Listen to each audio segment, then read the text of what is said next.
सोनू चल लवकर, उशीर होतोय बाळा. कुठे जात आहे? ती सुनीता ना, तिच्या घरी हळदी कुंकू आहे आज, तर आम्ही दोघी तिथे जातोय. अच्छा अच्छा. अरे हो, तुम्हाला विचारायचं होतं, तुम्ही जेठा भाऊंशी मगाशी बोलला का नाहीत? माधवी, मी सांगितलं ना की मी सगळ्या प्रश्नांची उत्तरं देईन नंतर. आता मला काही विचारू नको. बाबा सगळं ठीक तर आहे ना? हो हो हो, सगळं ठीक आहे. या या तुम्ही या. हो, यायला थोडासा उशीर होईल. हा हो, काही हरकत नाही. चल बाय. आलोच हा जाऊ. हो आलो. हा हो, सावकाश जा. हो हो.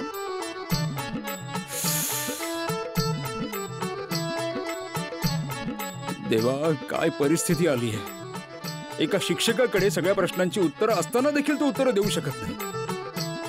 आता तर मी वाचलो, पण रात्री सोडा शॉपवर जेठालाल सगळ्यांसमोर माझा बँड वाजवेल. आज तर मी सोडा शॉपवर जाणारच नाही. जेठालालच्या समोरच जाणार नाही. बस बस बस, हे घे. अहो साहेब, सुट्टे द्या ना. तुमच्याकडे कधीच सुट्टे पैसे नसतात हो ना? अहो साहेब, सकाळपासून तुमच्यासारखे प्रवासी बसले, त्यामुळे सगळे सुट्टे पैसे संपले. आता सुट्टे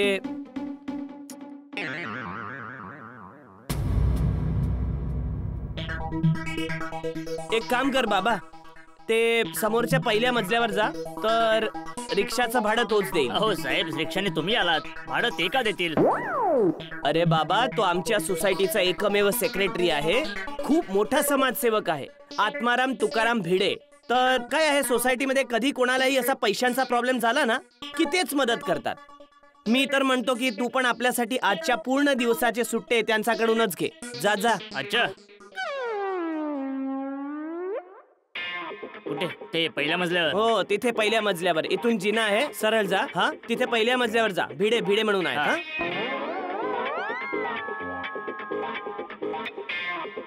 हा, टपूचे पप्पा, आज इतकं लवकर का आलात तुम्ही? सगळं ठीक आहे ना? हो, सगळं ठीक आहे. ते भिडेकडे थोडं काम आहे म्हणून आलो आहे. आता परत जातोय. काय काम आहे? थांब, आता कळेल तुला.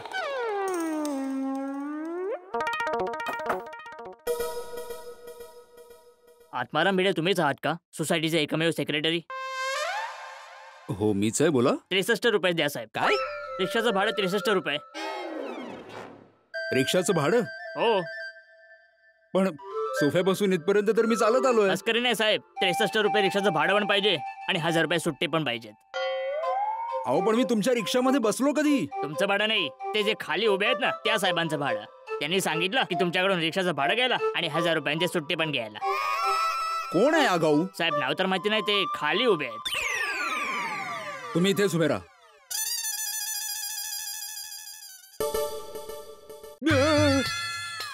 थांब थांब थांब थांब, पळतोस कुठे?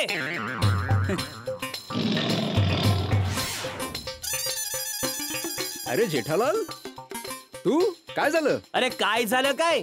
तू सांग, तुला काय झालंय? मला काय नाही, आपण उद्या बोलूया ना. उद्या बोलूया. नाही नाही, उद्या नाही, उद्या नाही, मला आत्ताच बोलायचं आहे, आत्ताच्या आता. ठीक आहे ठीक आहे जेठालाल, ओरडू नको, शांतपणे बोल. मी खाली येतो. हा, मी खाली येतो.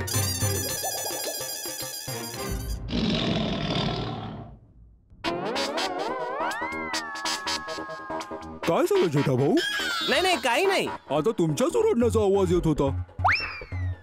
टपूचे पप्पा, बघा, तुम्हाला जे काही बोलायचं असेल जरा शांतपणे बोला. अगं तू शांत बस ना बाई, मी शांतपणेच बोलणार आहे. कोणाशी शांतपणे बोलण्याबद्दल बोलताय जेठा भाऊ? साहेब, 1000चे सुट्टे जाऊ द्या ना, पण माझे भाड्याचे 63 रुपये द्या. ओ भाऊ, या या, मी देतो तुमचं भाडं. काय आहे की मी जर कोणाला पैसे देण्याचं वचन दिलं ना तर देतोच, कोणासारखी पलटी नाही मारत. हे घ्या साहेब, 100 रुपयाचे पण सुट्टे नाहीत माझ्याकडे. अरे पूर्ण ठेव बाबा, आज तू माझं खूप मोठं काम केलं आहे. कोणी माझ्यापासून लपून लपून पळत होता त्याला तू माझ्या समोर आणून उभं केलं. घे, निघ.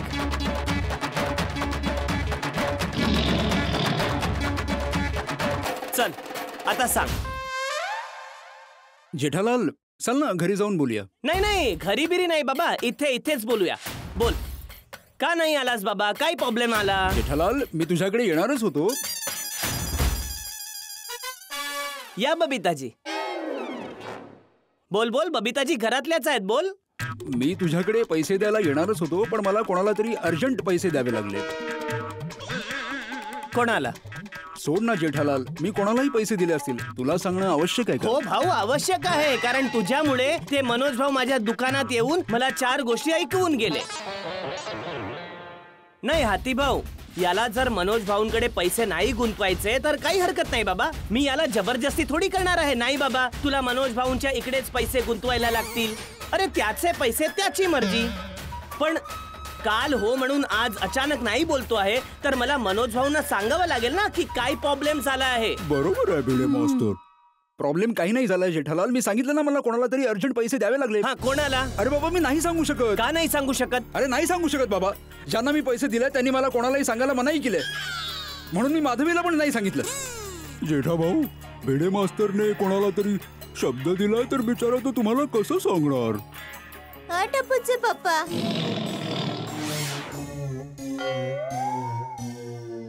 चल मी जातो. 1 मिनिट भिडे, असं तर नाही ना की तुला कोणती तरी अजून चांगली दुसरी स्कीम मिळाली आहे? नाही नाही, मिळाली असेल तर चांगलंच आहे बाबा, मला उलट आनंदच होईल. पण तू मला फोन करून बोल तर बाबा. ते तर मी तुला फोन केला तेव्हा तू मला सांगतोयस की सॉरी मी नाही येत आहे, आणि मग फोन कट केलास. जेठालाल, कोणतीही दुसरी स्कीम नाही मिळाली बाबा. अरे तर मग प्रॉब्लेम काय आहे बाबा? अरे बोललो ना, कोणाला तरी अर्जंट पैसे दिले. कोणाला? अरे नाही सांगू शकत बाबा. का नाही सांगू शकत? कारण मी बापूजींना वचन दिलंय.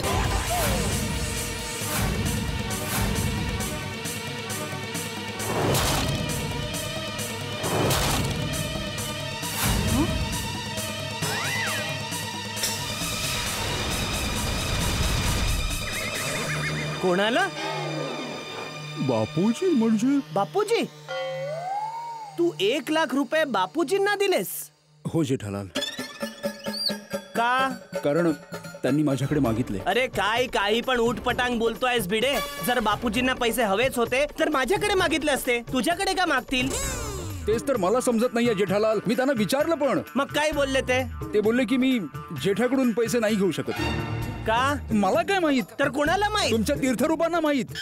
काय ते? म्हणजे बापूजींनाच माहित असेल ना जेठालाल. एका सेकंदात तुझं खोटं पकडलं जायला भिडे. मी आता बापूजींना इथे बोलावून विचारे. मी खोटं नाही बोलत आहे जेठालाल. बोलो बापूजींना. अरे घाबरतो काय मी? ठीक आहे, तर तू इकडेच थांब, मी आता बापूजींना बोलावून आणतो. नाही नाही टप्पूचे पप्पा, बापूजी घरी नाहीयेत. का? कुठे गेले? ते जेवल्यानंतर बापूजी खाली फेरी मारत होते, तर मी बोलले की बापूजी तुम्ही घरी येऊन थोडा आराम करा.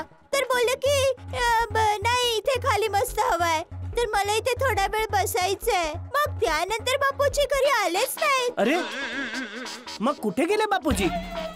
बापूजींना पैसे दिल्यानंतर मी त्यांच्या मागे गेलो होतो बघायला की ते कुठे जात आहेत, पण त्यांनी मला पाठलाग करताना बघितलं होतं. मग त्यांनी मला घरी परत पाठवून दिलं. काय बोलतोयस भिडे? काही कळत नाही आहे. बापूजींनी तुझ्याकडून 1 लाख रुपये घेतले, आता ते कोणाला तरी द्यायला गेले आहेत. कुठे गेले आहेत काही माहित नाही. कुठे असतील बापूजी? जेठाजी, कदाचित टप्पूला माहित असेल.